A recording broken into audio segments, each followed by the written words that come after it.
Well, good afternoon and good morning, Internet. After all, my trial and error with the 4-speed and how the arm was too close, or not close enough, excuse me. Not close enough. It's supposed to be a half an inch away here as it's sitting like this. About a half an inch, a thumb width or maybe less from the starter.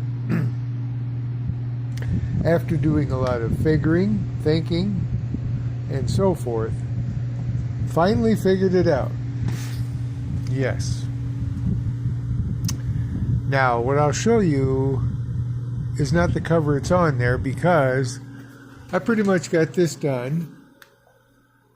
I got to put the bags back on. It works fine. But I had to put that washer in between the throw-out bearing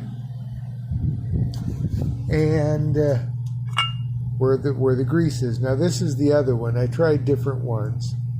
I thought that this area here was worn because it's all between those fingers. No. Where this sits, and of course this one is the one that doesn't have a kick. I got a couple of those. Wait a minute, it goes this way. But it would have the kick, wouldn't have that gouge in there. This is where they didn't have a kick. This, I noticed there was a little bit of, and it's different on the other ones.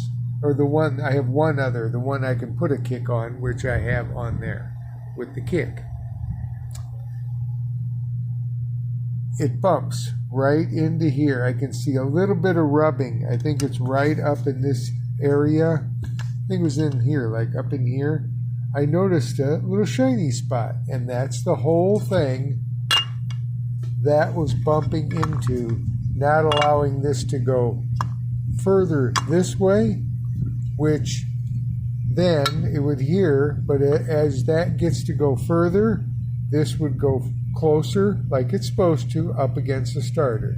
So if you guys ever come across that, the thing is, that's with this. If I used this,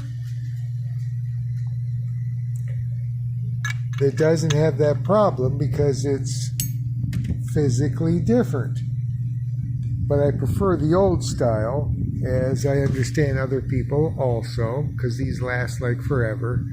I got 3 of these from Wheels Through Time for like $20. One of them was really crunchy. But when I started all this, I thought, well, maybe it's this. So I got a couple of them. As it turned out, the one that originally was in there did have a couple of wear spots right in there where this actually turns. So the ball bearings were getting worn or something, because there was a little shiny spot right in here. So that's the whole thing. If you find that arm is not in the spot where you want it to be, or where it should be, close to the starter, it's aftermarket. It's the aftermarket cover, which I have on here. Under there, of course, but it's the aftermarket cover. So maybe I can find one from the 60s. I think any of them will probably work. Probably back to the knuckleheads, but those are going to be woo-wee expensive. But so that's the thing. Aftermarket doesn't realize you're going to be using the old style. They're expecting you to use the new style. So that was the whole thing, after repeated taking apart and all kinds of stuff, was the fact that this was a design for the newer style throwout bearing. And that, not much, just enough to be, scratch my head, what the hell? What's bent? Nothing was bent. They just, so if I ever pull that off again, and I thought about it so much, I finally, and this was after I put it back together. So that's what it was. So hope this helps somebody. Like I say, if you're happy running that in an aftermarket, maybe not all aftermarket covers that utilize the kick are that way, but that one was. I mean, it looked well made. It just wasn't well engineered or thought out because they didn't think of people would be using this old one. So if that helps, I hope it helps.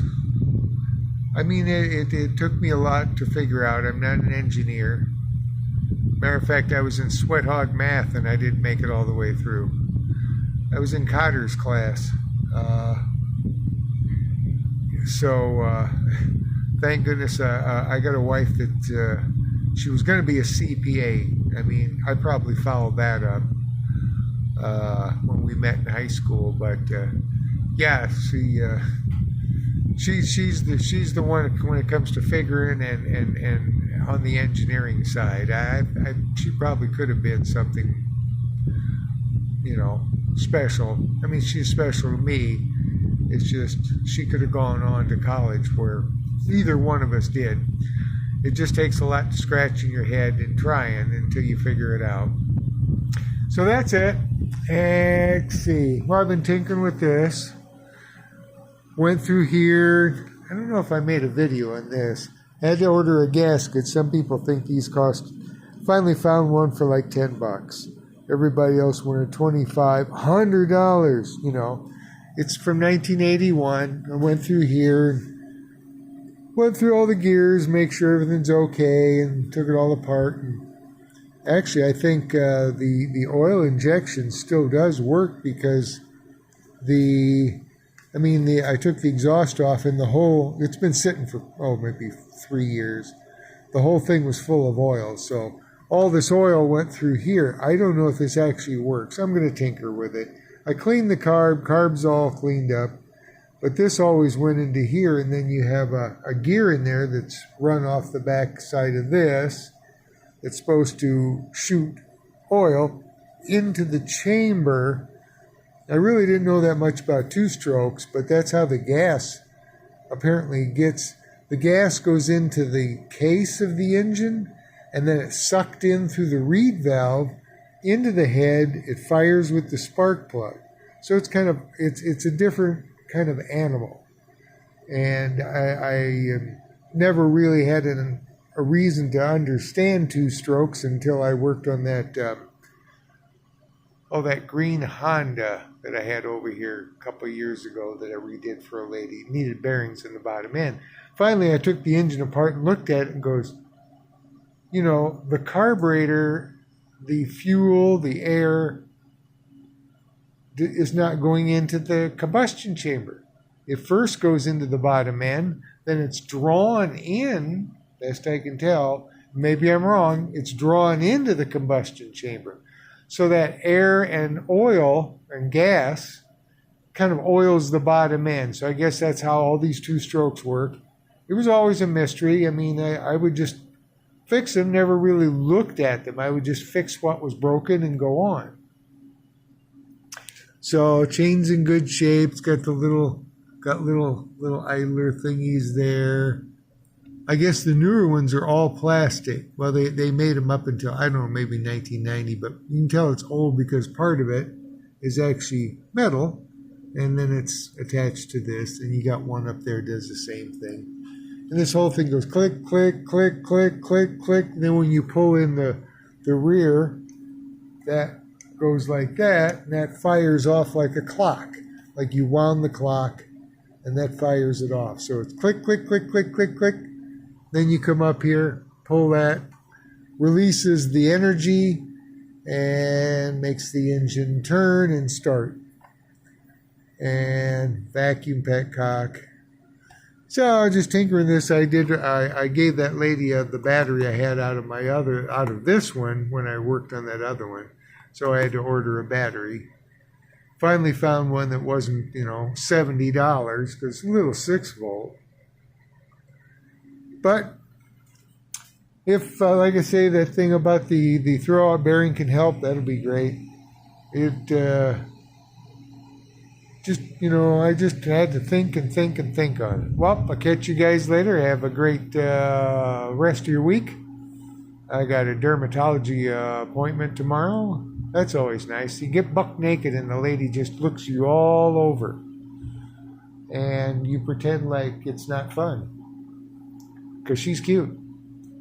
Well, I'll catch you later. Bye-bye. Peace.